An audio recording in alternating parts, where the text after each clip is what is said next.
The Los Angeles Police Department is not meeting its staffing goals, but its neighbor, Beverly Hills, California, has hired 2 security firms whose employees patrol the city in cars or on foot as an extension of the police, says Todd Johnson, CEO of the Beverly Hills Chamber of Commerce. We want to make sure that the luxury capital of the world is also one of the safest places, Johnson says. When you defund the police, you're not defunding all the police. You're really having a disproportionate impact on underserved communities because they do not have the money that there was just an example in this Yahoo story. LAPD can't really put the number of officers on the street. Beverly Hills was able to go out and contract security people to make up the difference. So it's a fascinating thing that's growing tremendously these days. And part of it is because we've defunded the police, and people in wealthier communities are saying that's not the solution. We are going to actually give private funding to the departments to keep our level of police services up. Is that what's going on in this country right now? Yeah, Pay for policing? Yeah, the irony with the defund the police movement, you referenced Todd Johnson, who's the president of the Beverly Hills Chamber of Commerce. Todd and I have been very good friends for over 15 years. And I happened to talk to Todd, had no idea that you were going to quote him in that article, but I talked to Todd a few days ago about Beverly Hills PD staffing. We ended up on this topic, and the actual police department is near max staffing levels now. And one of the reasons is because they pay as well as anybody in the state of California, and they can actually recruit people to come in there. In other words, the financial incentives are so large there in Beverly Hills, they can do it. But on top of that, like you said, they have also integrated the private security forces into that city. I was all over Los Angeles County to the George Floyd riots as a chief, and Beverly Hills was getting hit hard during that summer of 2020. They were looking for resources to supplement who they had. It's not a very large law enforcement number of personnel there in their city.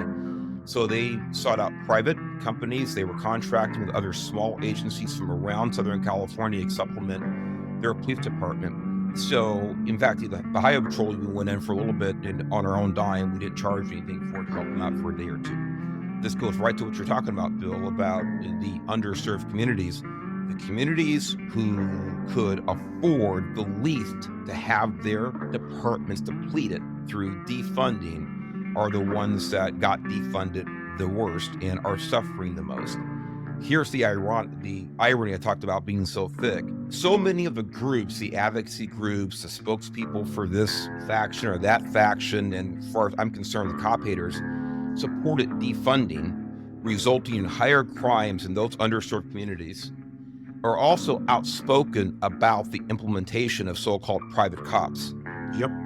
And this is the irony. They're setting the fire, they're pouring gasoline on the fire, and then their complaint is no one comes to put it out. It's almost too much to stomach. But the communities who can least afford a reduction in law enforcement personnel are the ones getting hit the hardest with this movement against privatizing law enforcement. Mark, you mentioned there's something that I got to follow up on. It was how the people who were calling for defund the police are now the most critical of the privatized policing thing. Fair to say Chicago is one of the most violent cities in the country right now. The growing presence of off-duty officers in upscale Chicago neighborhoods has drawn concern. Article from Mayor Lori Lightfoot, Beetlejuice. Yeah, who said she didn't want a, quote, circumstance where public safety is only available to the wealthy.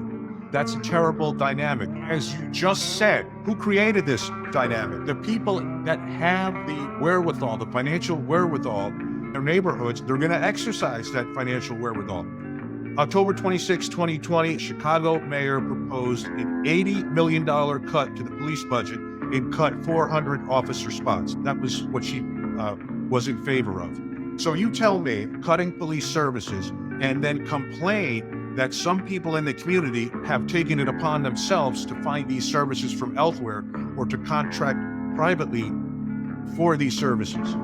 Yeah, well, I'll tell you exactly how you can do it. It's when you're purely ideological. When you come out as a cop hater, when you say that law enforcement is the problem, when you say that law enforcement is systemically racist, when you say that law enforcement is made up of a white supremacy hierarchy and legacy, you will do things as idiotic as calling for the defunding of police.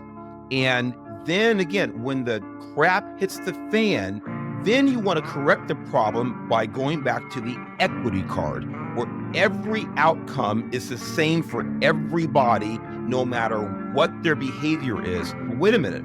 If the more affluent communities or neighborhoods or individuals now can pay for private policing, private security, when you, the government, have taken away the general law enforcement, now you're going to call us, this community, the bad people. This is unfair. It's not equitable.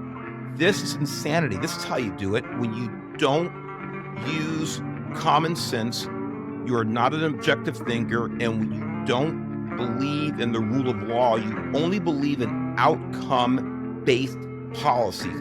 This is exactly how it happens. By the way, moving forward, we thought that when Lori Lightfoot left, things would maybe see a curve up, but the dingling who replaced her makes her look like George Washington. The other thing, Mark, aside from the financial support, like we talked about Beverly Hills being staffed full of officers, almost at 100% staffing, they have the ability to pay a little more. But also don't forget, the community supports law enforcement. And in some communities, that makes it easier to recruit or easier to find officers who want to work in those communities.